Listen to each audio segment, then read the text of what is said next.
కలియుగంలో కలి యొక్క ప్రభావం చేత మన పురాణాలు మరియు ఇతర ధర్మ గ్రంథాలలో కలియుగంలో మనుషులు ఎలా ఉంటారు, స్త్రీలు ఎలా ఉంటారు, మనుషుల ఆకార మరియు ఆయువు ఎంత ఉంటుంది, వారి పాపపుణ్యాల పరిణామం ఎలా ఉంటుంది, ముక్తి పొందే మార్గాలు ఏంటివి, కలియుగం ముగింపు ఎలా ఉంటుంది అనే వాటి గురించి ముందే చెప్పారు. ఈ గ్రంథాల ప్రకారం కలియుగం చివరికి ధర్మం, సత్యం మరియు నైతికత పూర్తిగా నాశనం అవుతాయి. పాపం, అధర్మం అధికమవుతుంది.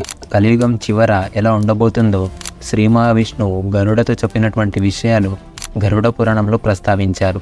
దాని ప్రకారం సమాజంలో ధర్మం పూర్తిగా నశించిపోతుంది. మనుషులలో ధనప్రీతి మరియు కామం అధికమవుతుంది. పెద్దలను, గురువులను గౌరవించరు. స్త్రీలలో వ్యభిచార మరియు అనాచార గుణం పెరుగుతుంది. మనుషులలో ఆధ్యాత్మికత లోపించడం మరియు న్యాయాన్ని వదిలేసి స్వార్థపరులుగా మారుతారు. ఇది కలియుగం యొక్క గుర్తింపు. శ్రీ మహావిష్ణువు చెప్పిన దాని ప్రకారం మత కార్యాలు, పూజలు మరియు సాంప్రదాయాలను ఎవ్వరూ పాటించరు. ప్రజలు కేవలం ధనం, భౌతిక సుఖాల కోసం మాత్రమే జీవిస్తారు. మనుషుల ప్రవర్తన క్రూరంగా మరియు అహంకారంతో నిండుగా ఉంటుంది. కుటుంబ బంధాలు క్షీణిస్తాయి. గౌరవం మరియు ప్రేమలు తగ్గిపోతాయి. వాళ్ళలో శాస్త్రజ్ఞానం ఉండదు. ఎవ్వరి నోట ఏది వస్తే అదే శాస్త్రం అనుకుంటారు.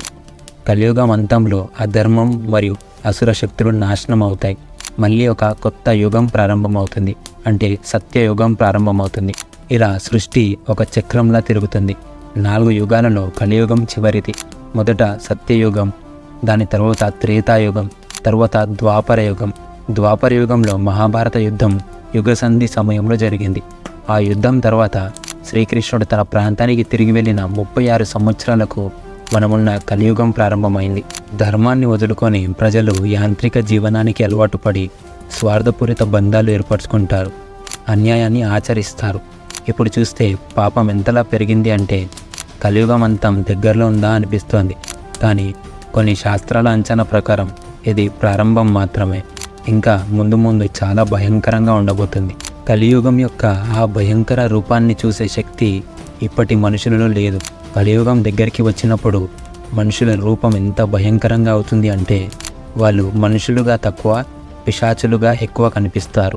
గరుడ పురాణం ప్రకారం ఒకసారి గరుడు విష్ణుమూర్తిని ఈ 4 యుగాలలో కలియుగం ఎందుకు ఇంత భయంకరంగా ఉంటుంది, అలాగే ఈ కలియుగం అంతం ఎలా ఉండబోతుంది, దాని సంకేతాలు ఏంటి అని అడుగుతాడు. అప్పుడు శ్రీ మహావిష్ణువు గరుడినితో కలియుగ అంతంలో ఉండబోయే భయంకర సంకేతాల గురించి ఇలా చెప్తాడు. మనుషుల ఆయుష్ 20 సంవత్సరాలకు తగ్గిపోతుంది. వారు 15-18 సంవత్సరాలకే ముసలి వాళ్ళలాగా మారిపోతారు. ఆరోగ్యం క్షీణించి వారి శరీర బలం తగ్గిపోతుంది. కలియుగంలో స్త్రీలు కేవలం 12 సంవత్సరాలకే పిల్లల్ని కంటారు. వాళ్ళు సన్నగా ఉండి అతిగా భోజనం చేస్తారు. కలియుగంలో స్త్రీలు పిల్లల్ని కనడం మరియు వాళ్ళకి పాలు ఇవ్వటానికి కూడా ఇష్టపడరు.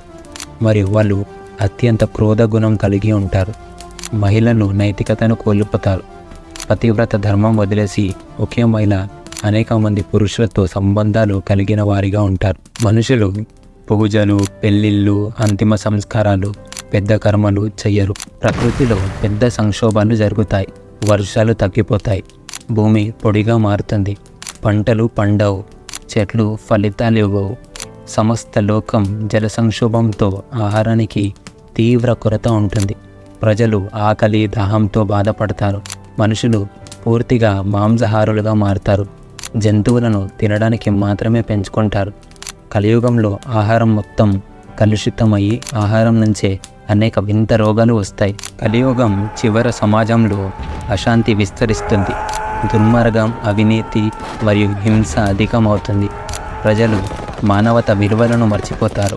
కలియుగం ముగింపులో ఒక మహాప్రళయం సంభవిస్తుంది. ఆకాశంలో 7 సూర్యులు కనిపిస్తారు. అవి భూమిలోని నీరు పీల్చి భూమిని దహనం చేస్తాయి.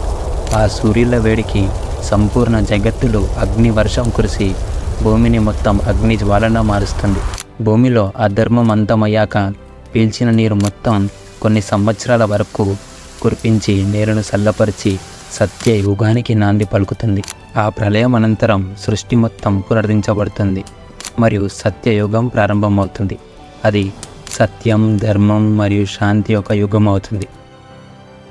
కలియుగంలో కలి యొక్క ప్రభావం మన మీద పడకూడదు అంటే ఈ యుగంలో ఎంతటి చీకటి పాపాలు పెరిగినా మనం ధర్మాన్ని సత్యాన్ని పాటిస్తూ నడిస్తే విజయాన్ని సాధించవచ్చు. నైతికత మంచి కర్మలు మన జీవితానికి వెలుగునిస్తాయి. ఈ ప్రపంచం మారుతున్న మనం మన విలువలు మరియు ఆధ్యాత్మికతను జాగ్రత్తగా కాపాడాలి. ఎంతటి కష్టం ఎదురైనా ధైర్యంగా ఉండి సత్య మార్గంలో నడవాలి. కలియుగంలో మార్పులు కష్టాలు సాధారణమైనప్పటికీ మన ఆత్మను పరిశుద్ధంగా ఉంచి మన పనులు మనం చేస్తూ భగవంతుడి శరణు పొందటం చాలా ముఖ్యం. ఎటువంటి సమయంలోనైనా ధర్మం సత్యం భగవంతుని మీద నమ్మకం ఉంటే ఎలాంటి కష్టాన్నైనా దాటుకుంటూ జీవితంలో విజయాన్ని సాధించవచ్చు. ఇక్కడితో మా ఈ వీడియో ముగుస్తుంది. మా ఈ వీడియో కనుక మీకు నచ్చినట్లయితే లైక్ షేర్ అండ్ సబ్స్క్రైబ్ చేయండి. Thank you.